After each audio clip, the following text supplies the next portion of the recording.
Sentimental person ka ba? Or meron ka mga bagay na may sentimental value para sa iyo? Sa gospel ngayon, maririnig natin na ang upang pastol ay iniiwan ang tupa kung dumarating na ang asong gubat. Tumatakas siya palibasay upahan lamang at walang malasakit sa mga tupa. Subalit ang mabuting pastol, inaalay ang kanyang buhay para sa kanyang mga tupa. Lahat tayo ay inaanyayahang maging mabuting pastol sa iba't ibang pagkakataon, malaki man o maliit na pamamaraan.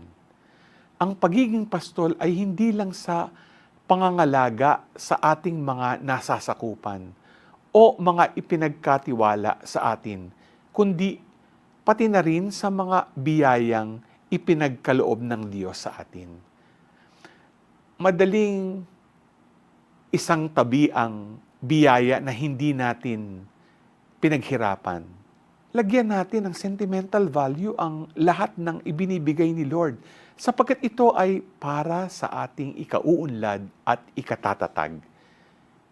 Isa ito sa tanda ng pagiging mabuting pastol, katulad ni Jesus. G ka ba?